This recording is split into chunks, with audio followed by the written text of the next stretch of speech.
Hey you guys, I thought I'd come and give a bit of an update on Watson because I know you'll be wondering how it all went. His surgery went really well, really well.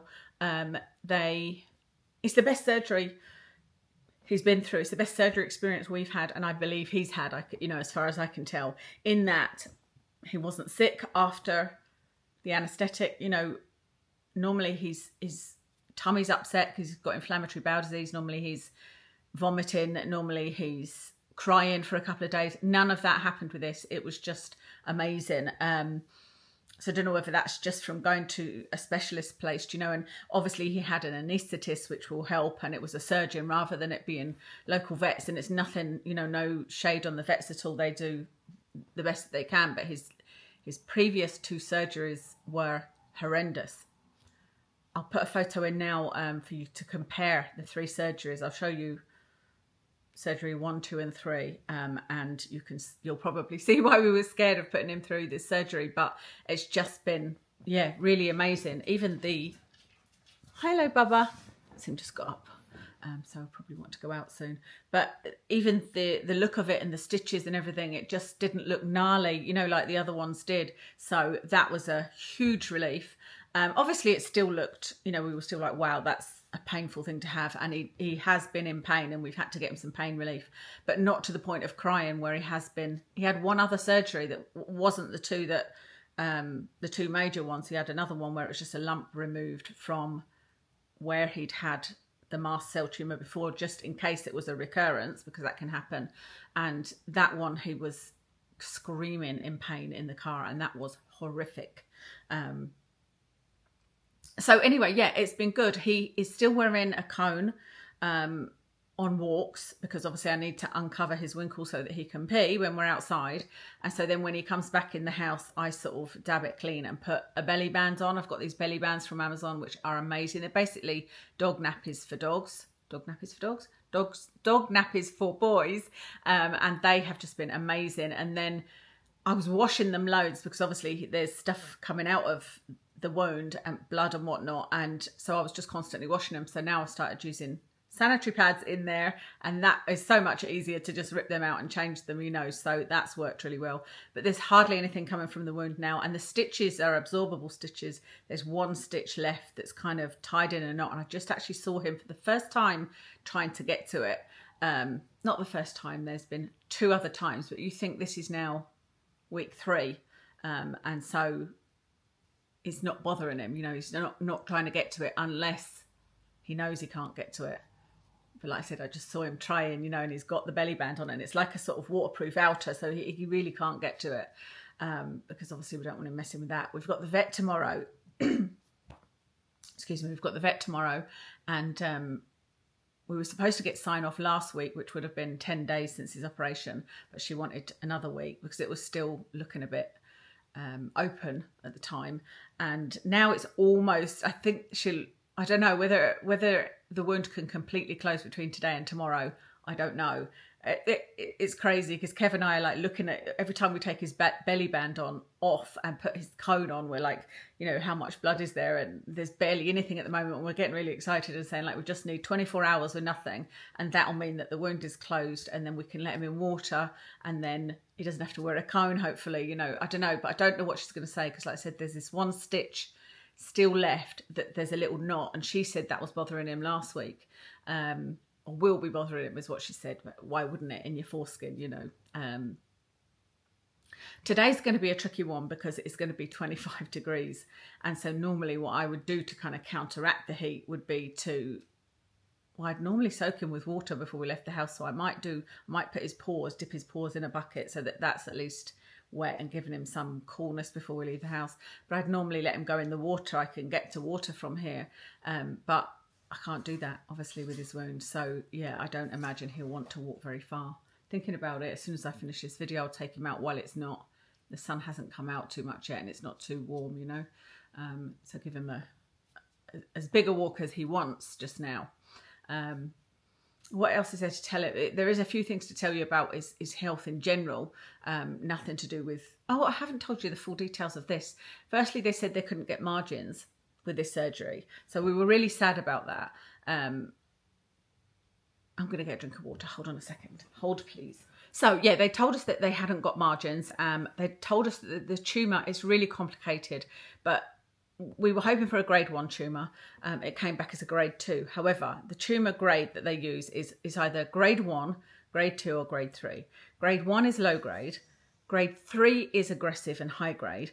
But grade 2 either behaves like a grade 3 or behaves like a grade 1. I don't understand why it's not just then 2, grade 1 and grade 2. I don't understand that.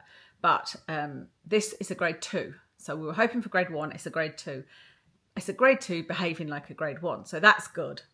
It means that it's quiet. She was describing it as quiet, and she said like it didn't grow fast. You know, it was 3 weeks until we had the surgery, and it hadn't changed at all. It hadn't got bigger, and that is what would happen with an aggressive one. And this is more like a grade 1. Also, it had a low mitotic index, which is something that shows that it's behaving like a low grade, even though it's come out as a grade 2.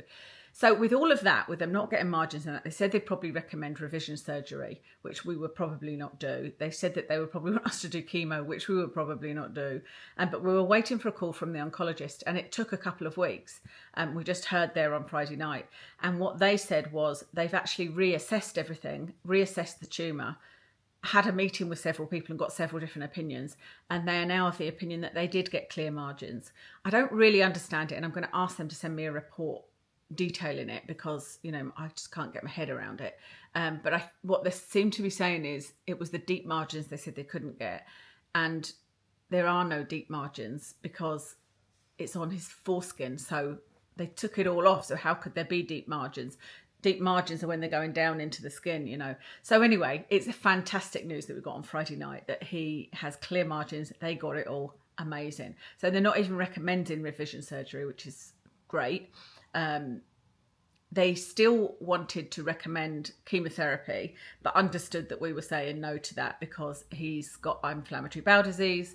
The chemotherapy they were recommending can upset his tummy. The reason that they wanted to do chemotherapy is because even though they've got clear margins, is the same. You'll probably know if you know anybody that's had cancer, and obviously I worked with the cancer department in the hospital. Even though you've got clear margins, there can still be microscopic cells that have got away and could cause it, you know, cancer at other sites. And so they wanted to do chemo, but we've said no to that. So it's now just live his life. They have said actually they want us to come back in 3 to 6 months and have the whole staging thing done again.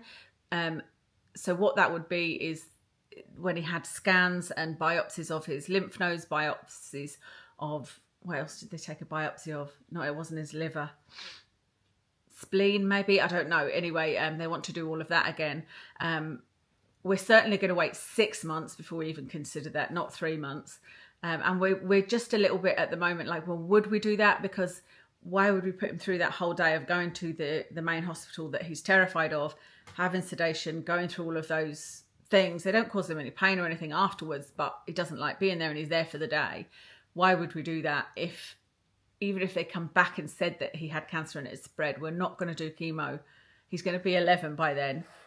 And we wouldn't do further surgery on him, you know. So I don't know whether we'll do that or not. But that's where he's at with the cancer. So we're just like, you know what?